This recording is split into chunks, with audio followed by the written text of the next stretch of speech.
They say you never forget the day the world turns upside down. And for me, it happened right in the heart of the place I built with my own hands, my name splashed across headlines, my reputation hanging in the balance, all because a woman decided I didn't look like I belonged. Security hauling her out the lobby, her screams echoing off marble, my phone blowing up as the video spread like wildfire. If you'd told me my little slice of paradise would become a battleground, I'd have laughed in your face. But that's the thing about power, some folks never want to give it up, even when it was never theirs to begin with. You know, I worked a lifetime to get here. Name's Jackson Hayes, owner of Seabrook Shores Resort, and I'm not shy to say I clawed my way out of nothing to give this place life. It's not just a business, it's proof that I belong, that anyone willing to work and dream belongs. That morning, I was just trying to catch my breath for once, sitting back in my private cabana, sun on my face, sound of the waves, a cold drink in hand. Never imagined it'd all go sideways thanks to a woman with a perfect manicure and a smile sharp as a razor. Linda Parker. If you've lived around Seabrook long enough, you know her kind. Always at the Crestfield HOA meetings. Always got a complaint to file or a neighbor to judge. She breezed into the resort like she owned the ocean, eyes darting for someone to correct. She spotted me, just relaxing, minding my business, and stormed over with that look you never forget. The one that says, "You, out." She didn't even pause. "Excuse me," she spat, crossing her arms like a school principal. "This area's for guests only. I'm going to need you to leave." Her voice dripped with the kind of confidence only privilege brings. She didn't ask. She ordered, like the world was built for her convenience. I tried to keep it cool. "I am a guest here," I said, steady as I could. She laughed, sharp, cold, like she was in on a joke only she found funny. "Please, you people don't just walk into places like this. If you don't get out, I'll have security deal with you. I know everyone on staff. I'm on the HOA board. By the way she dropped that, like a badge, a threat, made my jaw tighten, but I bit my tongue. Guests nearby turned, some pretending not to watch, others already filming. Part of me wanted to just leave, to avoid a scene, but this was my place, my name on every contract. Still, the old doubts crept in, nasty and persistent.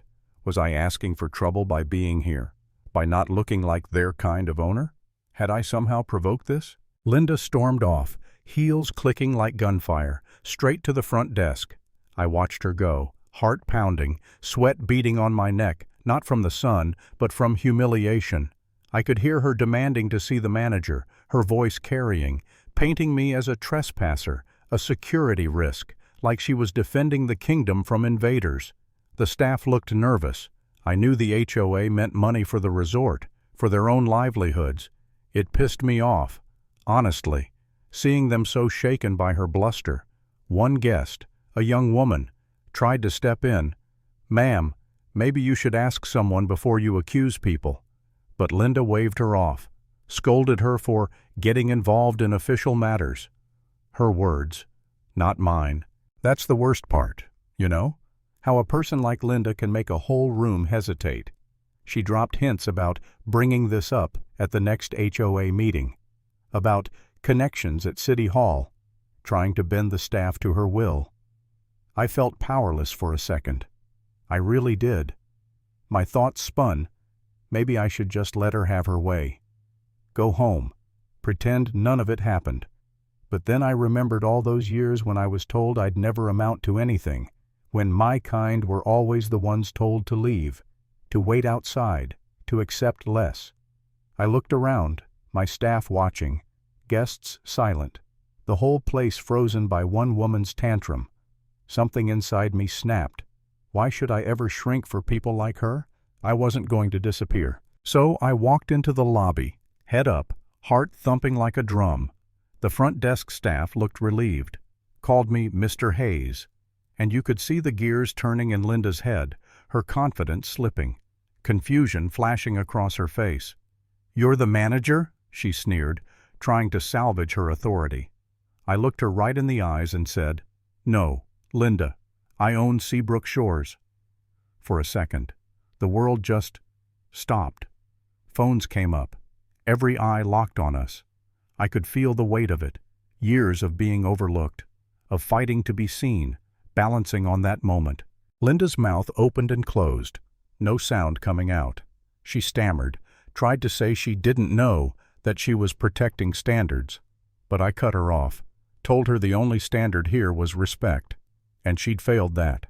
I told security to escort her out, calm, direct, no more patience for her games.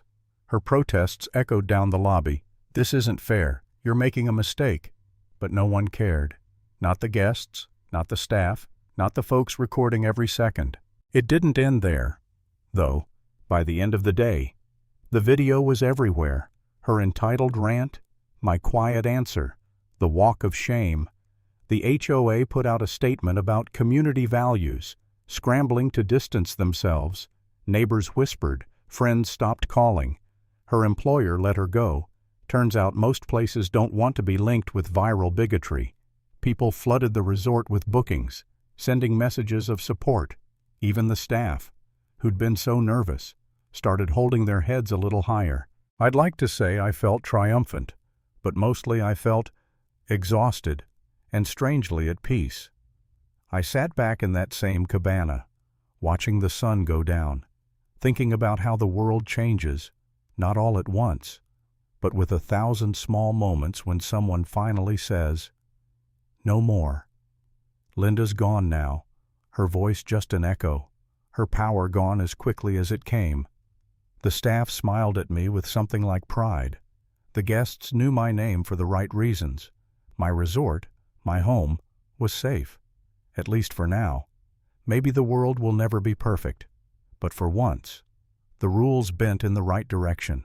If you take anything from my story, let it be this: never let someone else decide where you belong, especially when your name's on the front gate.